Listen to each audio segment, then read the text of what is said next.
TNA Throwback 84, and it's the go-home show before the Destination X pay-per-view. So, quick recap of last week's June 30th show. We got the Heyman officially vacating the X title and announcing a six-way at the pay-per-view.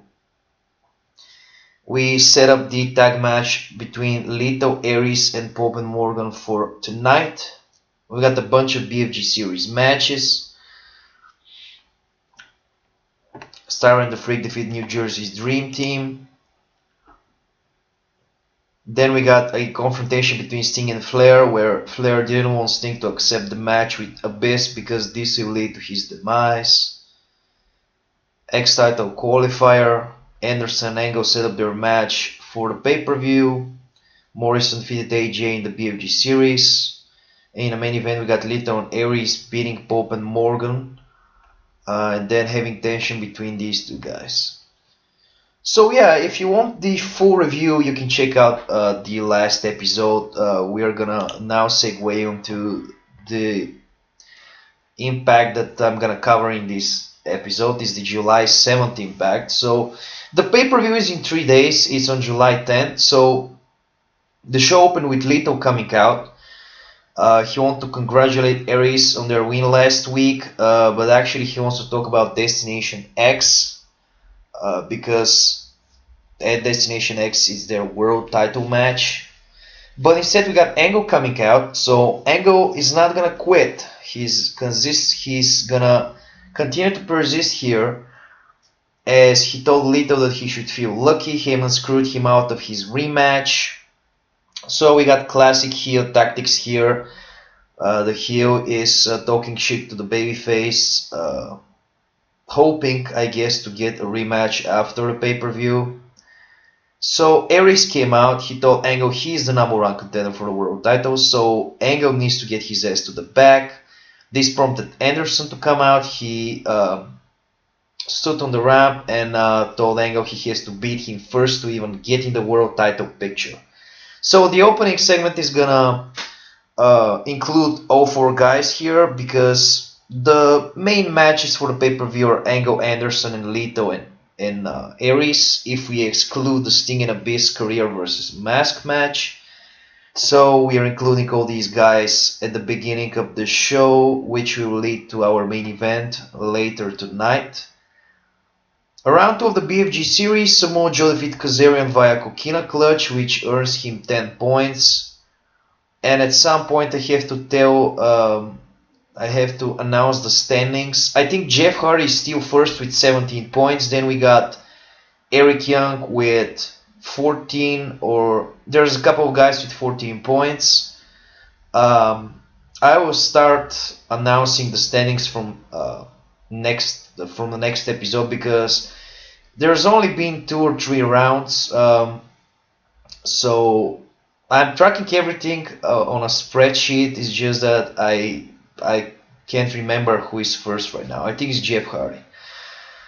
But basically the BFG series are 9 rounds, so there's a lot of time to announce the standings. The BFG series will conclude at the September pay-per-view, so there's 2 more months.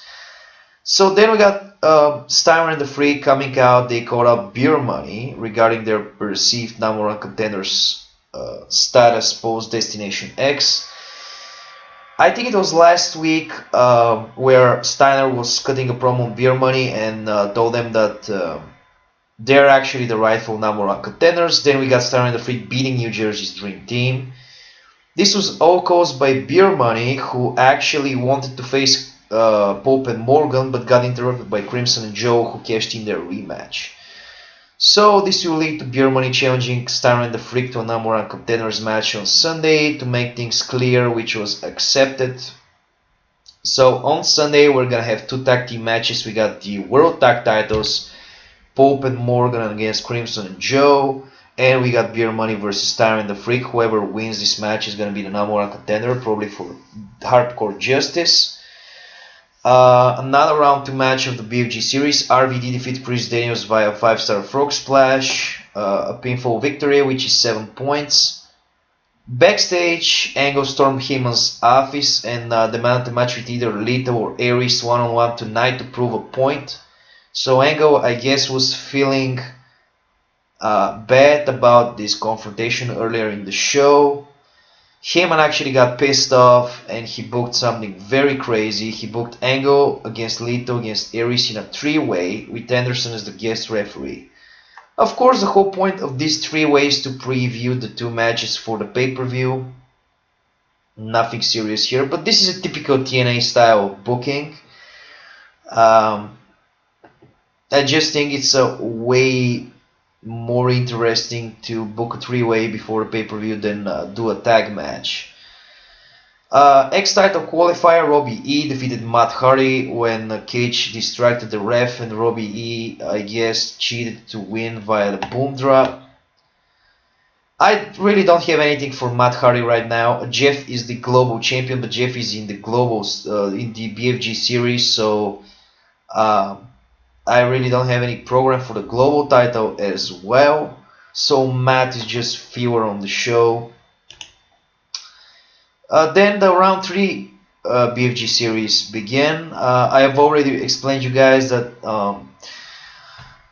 one round consists of 5 matches, so I can't put all the matches on one show. So I'm doing 4 matches per show. This means some of the matches are going to be left out for next week, but they're going to be in the same round, and there's going to be matches from different rounds on the same show. Just like here, where we got 2 matches from round 2 and then we got 2 matches from round 3. But I did it in a way where we don't get double duties, we don't get crossovers. So Eric Young beat Crimson via countout when Crimson rushed to the back. The reason Crimson rushed to the back is because on the Titantron there was footage of Joe getting beaten up by Pope and Morgan, so Crimson rushed. He was late for the save. Joe was disappointed. The whole point is to basically build the tension between those two guys, so one of them will turn into pay-per-view. These past 4 weeks, ever since Crimson and Joe lost the tag match, I have been building tension between those two guys, mainly around their BFG series matches, so it will make sense if one of them turns to the pay-per-view, which is the point. Abyss demanded the career versus Mask with Sting to be a Masters ball to Ric Flair. He demanded it to Ric Flair because Ric Flair is the assistant GM, Paul Heyman is the main GM, but Ric Flair can still make decisions, and I've already established that Ric Flair is part of this program when Flair came out to confront Sting last week, so Abyss demands his match to be a Masters ball. Then we got the last X-Title qualifier. Low-Key defeated Shannon Moore via double foot stomp, so at the pay-per-view in an Ultimate X, the X Division Championship is going to be contested in a 6-way between Morrison, Shelley, Sabin, Homicide, Robbie E, and Low-Key. One of those guys is going to become the new X Division Champion. Then we got a segment where Gail Kim and Tara traded insults before the Inner Knockouts Championship match on Sunday. Another match from the BFG series, AJ Styles defeated Gunner via Styles Clash. AJ is racking up another 7 points, and I think he's with 14 now since he lost one match to Morrison last week.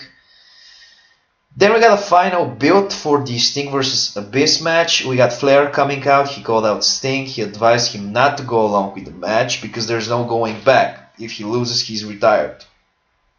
And we know the history of Flair and Sting. They're personal friends. Flair wishes the best for Sting in this scenario. So Sting didn't follow his advice. He told Flair to stay out of his personal business. He needs to put an end to the monster Abyss. So the point here is that Sting is obsessed with stopping Abyss because he sees something very evil in this monster.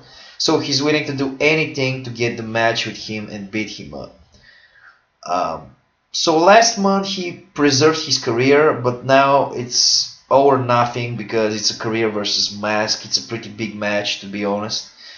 So I should really consider what to do here.